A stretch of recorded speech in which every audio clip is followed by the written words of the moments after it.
A small town where people vanish as soon as night falls. Cold whispers float in the wind. Someone stands silently behind the window, waiting, but it is not a human. I was talking about the movie Salem's Lot, based on Stephen King's novel. The time is September 22nd, 1975. A man named Straker has recently moved to Jerusalem's Lot in Maine, America, from London. Fun fact, most of Stephen King's stories are centered around this town of Maine. For example, Pet Sematary. Straker has opened an antique collection shop here with his partner, Barlow. From the start, this remains a matter of suspicion because an antique collection shop is not profitable in this middle-class town. Barlow has not arrived from London yet, so Straker will handle the work. Straker informs Mr. Snow about an old wooden crate coming from London by ship.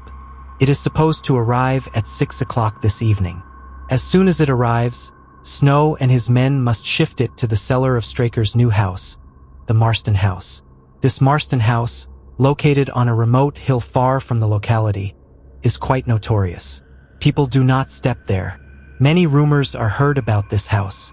People say that the first and only owner of this house, Robert Marston, was a devil worshipper, and he committed suicide there after sacrificing his wife to the devil. Since then, the house has been lying empty. So, according to Straker's words, as soon as the crate arrives, Snow shifts it very carefully to the cellar of Marston House in the darkness of night. They were strictly warned that the crate should not be damaged in any way, and they should not dare to open it. To take the extremely heavy crate to the cellar, the two of them had to struggle enough. In the midst of this tug-of-war, a part of the crate breaks due to an impact. Some unusual movement is noticed inside, which, of course, does not come to their notice. While leaving, Snow suddenly hears a whispering sound, as if someone is calling him to themselves. Just then, as Snow regains his senses at his friend's call, he flees in fear. An existence of a demon is noticed in the darkness. As soon as it is morning, a new person arrives in Jerusalem's Lot, Ben Mears. This is his childhood town. After the death of his parents in a car accident at the age of only 9, Ben left the town. So, after many years, he has come here to revive old memories and for the sake of writing. Ben is a famous writer by profession. His new book, Air Dance, has created quite a stir among bookworms. The subject of his next book is this Marston House. He is liking his childhood birthplace anew. The car stopped in front of the real estate office exactly opposite Straker's shop, because he needs a room to stay. Upon entering the office, he gets introduced to Susan. Coincidentally, at that time, she was reading Ben's book, Air Dance. However, the funny thing is, she does not recognize Ben by looking at him. Just then, when the office head Mr. Larry arrives hurriedly, Ben asks him about the Marston House. He learns that Straker has bought the house after it remained empty for the last 40 years. In the middle of the conversation, when Susan learns about Ben's identity, she becomes very embarrassed. And then, to cover it up, Ben suggests staying at Eva Miller's boarding house.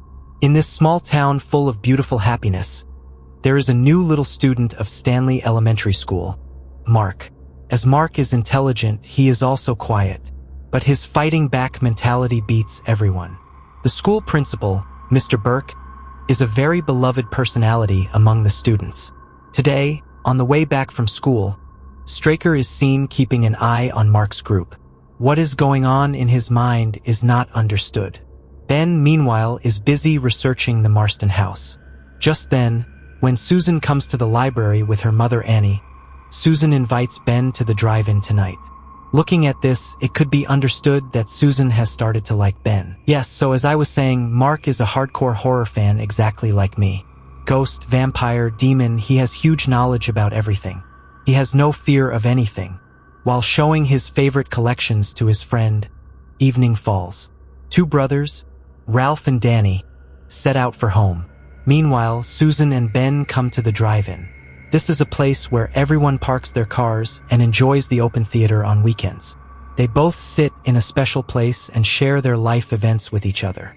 They continue to enjoy the good moments. On the other hand, seeing the two brothers on the road, Straker wants to give them a lift. They express disagreement and take the shortcut forest road. But as darkness falls, Straker picks up Ralph to Marston House. While dragging him in a sack, Straker was talking about sacrificing someone to the master. And by sacrificing Ralph, the master wants to make the whole town like him. So here Straker's master is Barlow, who is a terrifying ancient vampire, who has been brought from London in a wooden crate. That is what Mr. Snow had brought according to Straker's words. With a hideous face, long nails, and sharp teeth, Barlow brutally drinks Ralph's blood and kills him. As soon as it is morning, it is seen that the father of the church, Callahan, is imprisoned in jail. He has been arrested for being heavily drunk at the drive-in last night. However, the sheriff's worry is even more than the father's, because Ralph's missing report has been submitted, and a search team has been sent to find him. After this incident, almost a week has passed, but Ralph has not been found. Ben was also with Principal Burke in the search team. Most of the people in the town are looking at Ben with suspicion, because such things have happened only after his arrival. Danny was so scared by this incident that he forgot to say that they had met Straker that day. When Burke invites Ben to come to school within a day, Ben says goodbye and sets out to drop Susan home. Her mother, Annie, of course, does not like Ben very much. At night, while Danny was lying alone trying to sleep was not coming. Suddenly, he heard the sound of a mouth organ in the garden. Ralph had given this mouth organ to Danny on the day of his return. Danny rushes to the garden, a mysterious environment covered with thick fog all around. Suddenly, the garden swing started moving on its own. The body becomes heavy with fear. It seems the sound of the mouth organ is coming from all directions. Then suddenly, someone picks up Danny from above. But after some time, Danny returns, and he tells his mother he is feeling very cold. For this reason, when he is admitted to the hospital the next day, Dr. Cody says that due to a lack of vitamin D, Danny has anemia, due to which his whole body has become pale. The condition is not very good. That night, when Danny regains consciousness, he feels extreme thirst. His mother calls the doctor and sees that Danny is drinking blood from a pouch, and after this sudden incident, he dies. On the day of Danny's funeral, Mike was responsible for putting the soil. After the prayer, while all the rituals were going on, Mike falls asleep after eating food. When he woke up, he saw the sun has already set. So, as he started the work of throwing soil quickly, suddenly a sound comes from inside the coffin. At first, it felt like a mental mistake. But when the sound happened a few more times, Mike becomes literally startled. Danny is asking for help from inside in a muffled voice. When Mike gathers courage to lift the coffin lid, he sees a strange thing. Because Danny's body was lying exactly as it was. Such a big mental mistake is not possible. Mike gets literally panicked and tries to throw soil quickly. Then Danny is seen coming out of the grave. Mike tries to flee, seeing the empty coffin. Just then, Danny jumps on him. That night, when Burke comes to a bar, he sees Mike sitting in a strange state in the darkness. His eyes are horribly black. The whole body is bluish. He remembers nothing of what has happened since Danny's action. There is huge slurring in his speech. The throat is becoming parched like wood. He is trying to say something, looking at Burke with a thirsty gaze.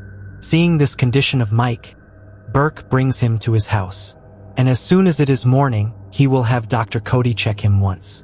While giving medicine at night, Burke notices 2 bite marks side by side exactly near Mike's neck. When asked about this matter, Mike, of course, can't say anything. Although Burke could realize the matter to some extent, he shows no reaction with intelligence and closes the window and goes downstairs. Burke does not get sleep all night out of worry. Suddenly, hearing a sound in the upper room, he comes outside and sees someone entering the upper room through the window. Seeing the situation bad, Burke did not waste a moment and met Ben. Susan, of course, was with him. So, bringing the 2 of them home, he shows Mike's condition. By then, Mike has died. The body is cold as ice. That is, Burke's guess was absolutely correct. Mike has transformed into a vampire, because according to folklore, after death, the bite marks on the neck disappear. And from then on, their process of transformation into a vampire begins. A single drop of blood stuck on the pillow was enough to make Ben believe. However, there is no guarantee whether others will or not. When the sheriff and Cody arrive at the scene, as they do not find the cause of Mike's death, Ben and others suppress the matter. That night, when Mark was sleeping alone, he hears the sound of tapping on the window. And here comes the most iconic scene in horror movie history. Danny standing in the form of a demon in front of the second-floor window, which has been recreated following the Salem's Lot TV series. Actually, the vampires of Stephen King's stories never hunt by their own will. Rather, they hypnotize the prey and take permission from them. In this case, Danny, enters the room as he gets permission by hypnotizing. He says, "Mr. Barlow wants to meet you." As Danny comes near Mark, the Jesus cross kept on the table starts burning. Mark uses that and moves Danny away. And taking this opportunity, Mark closes the window and says, "Danny, I will give you freedom, I promise." But Mark did not get scared. Rather, he sits down to read various books the next moment, to know about the weaknesses of vampires, like the cross, sunlight, holy water, etc. And to defeat them, the main leader of the vampires must be killed. And that is Barlow. Meanwhile, Mike attacks Burke. Although he is somehow able to stop him because of the cross, Cody is not able to. And here comes another iconic scene, which has been taken from the movie Nosferatu. Recently, a movie has been released on this. So if you want a video on this, you guys let me know in the comments. So when Mike comes to kill Burke, he survives this journey with the help of the cross lying under the table. By morning, news came that Danny's mother has died, and her body has been kept in the morgue. And the most sudden thing is, Mike's corpse is missing from the morgue. At this news, as Cody comes to Burke's house in panic, he finds him in an unconscious state. Every incident was forcing Cody's doubt to change gradually. When Cody, Burke, Susan, and Ben become vocal for the investigation of this incident, Burke informs that the main weaknesses of vampires are faith in God, sharp wood, garlic, and white roses. He has learned by taking news that Straker has bought all the white roses from the market a week ago. According to Burke, Ralph has been used as a sacrifice to wake up Barlow. After that, Danny and Mike have become victims. To know whether Danny has transformed into a vampire, when Ben talks about checking the body in his coffin, Cody informs that there can be many problems in this. Rather, Danny's mother has died recently, and if they want, they can keep an eye on her body in the morgue. This will clear all doubts. According to that, these three get down to work, and Burke starts researching about Straker and Barlow. But in the midst of this, a friendly relationship is seen developing between Straker and Susan's mother Annie, which, of course, Burke notices. On the other hand, the brave Mark secretly enters the cellar of Marston House to kill Barlow. Burke arrives there following the events, and taking this opportunity, Straker closes the cellar door. When they were looking for another way to get out by lighting candles, Barlow comes out from the crate and makes Burke his prey. And taking that opportunity, Straker knocks Mark down. Meanwhile, the time of sunset draws near. Those three are sitting beside Danny's mother's body. No change is being noticed. However, Cody's smile vanishes the next moment when he sees Danny's mother sitting up after death. The heart rate of Ben and Susan continued to increase gradually. As the cross made in a hurry suddenly breaks, as soon as Danny's mother jumps on Cody to bite him, Susan prepares a cross and touches it to her body. Danny's mother turns to ash. However, Cody, by keeping a cool head and while there is time, gives himself a rabies injection. He survives from becoming a vampire. That is, in Stephen King's story, there is an antidote for vampires. After that, they decide that tomorrow they will meet Father Callahan in the church. But before that, Burke is needed. But he has already become Barlow's prey. Danny sitting on top of his house. Witnessing this incident, the whole town is silent. No one has survived from the clutches of Barlow and his vampires. Meanwhile, Straker has tied Mark up. But Mark, skilled in opening rope knots, frees himself from the state of captivity. He beats Straker to death. Now it's the turn of Barlow. Meanwhile, when these three go to Father Callahan to ask for help, it is understood that the father himself has lost faith in the church and God. Then, surprising everyone, Mark makes a hero-like entry and informs that he is going alone with holy water from the church to kill Barlow. And the one who was left, Straker, he has already killed him. Seeing such courage of a small boy, when everyone gets down to it, they appear at Marston House. But they do not find anyone's body there. To kill Barlow, when they enter the cellar, there is a feeling of someone's breathing in a strange cold environment. And just then, as Burke attacks Ben, as others open the cellar door, Burke becomes weak in the sunlight. And taking this opportunity, Ben kills him with a wooden stake. Now, coming out of Marston House, everyone's plan is to bring their family to the church before sunset to survive Barlow's prey. Because vampires cannot enter the church. According to that, Cody goes to take the sheriff's help. Ben and Susan go to her mother, and the father and Mark go to save his parents. Meanwhile, a strange silence has descended on the whole town, as if everyone has fled, leaving their own residence within a day. The opportunistic sheriff is busy leaving the town, forgetting his own work. Susan's mother, Annie, of course, was not happy to see Ben.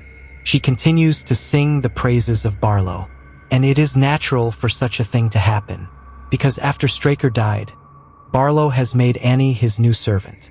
In the middle of the conversation, suddenly a vampire bites Susan. Ben somehow flees, taking her. On the other hand, Mark's parents do not want to believe their words at all. They do not know that today might be their last night. Just then, hearing a sound at the door, as Mark's father goes to check, Barlow makes Mark's mother his prey, and Mark's father also has the same condition. The cross was having no effect on Barlow.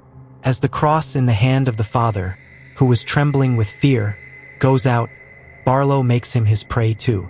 To save his life, as Mark climbs into the treehouse, his school friends in the form of vampires, including Danny and Mike, continue to taunt him. And for the first time, Mark is seen breaking down mentally. By then, Ben came to the church taking Susan. Her transformation into a vampire had started. Keeping her under control was almost difficult.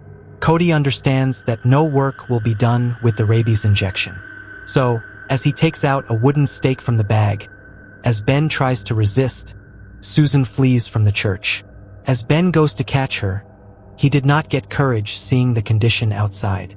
So, to save his life when he tries to enter the church, Mike picks him up. But the next moment, somehow saving his life, he comes to the church. No one else is alive in the town, and only the sheriff's body is lying in front of them. They sat in the church until sunrise. When it is morning, they recover the father's body. They find the note left by Mark there, in which it was written that he has gone alone to kill Barlow.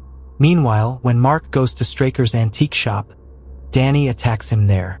But Mark kills him with a wooden stake and keeps his word by giving him freedom forever. Just then, as Ben arrives, when they want to flee somewhere safe leaving the town, Mark says that today Salem's lot has such a condition, tomorrow maybe it will happen with some other town too. So Barlow needs to be killed. But where are all the vampires now? Ben remembered the drive-in. Actually, inside the trunks of every car of that open theater, the vampires are hiding to save themselves from the sunlight. And that is their coffin. Ben cannot kill Susan even after seeing her hiding inside her car. When Cody goes to kill her with a wooden stake, Annie kills Cody by shooting him. Ben and Mark continue to flee to save themselves. And Annie's one after another gunfire riddles every car. After the game of cat and mouse continues like this for some time, they notice the sun has started to set. And because of that big screen, a huge shadow has been created there. Just then, the car trunks start opening one by one. Now, no matter what, Barlow must be killed before darkness falls. As Ben and Mark quickly try to come toward the sunlight, one by one vampires catch Ben. But Mark does not leave him in this condition and flee. As Mark drives the car and breaks all the bases of the screen, as soon as the sunlight falls, all the present vampires are burned and finished. And along with that, Mark also kills Annie by hitting her with the car. Now it is Barlow's turn. In a big truck far away, Barlow was kept inside with a wooden stake.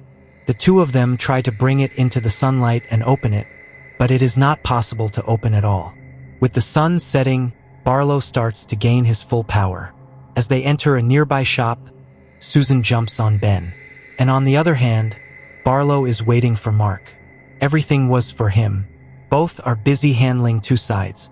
Ben is somehow able to kill Susan with a wooden stake. The tears coming out of her eyes before death seem to say, "Thanks for giving me freedom, Ben." Meanwhile, Mark is still fleeing to save himself. When he tries to keep the place illuminated by lighting the car headlights, Barlow catches him anyway. The gaze of his cruel eyes and sharp nails will tear Mark's body apart. And just then, Ben comes from behind and drives a wooden stake into Barlow's head, overpowers him, and kills Barlow. And in this way, the cursed night of Salem's Lot ends. After this incident, along with Mark and Ben leaving the town, the movie ends right here. So friends, if you liked the video, do give it a like. And if you guys want to hear the explanation of Nosferatu, then definitely let me know in the comments. So that's it for today.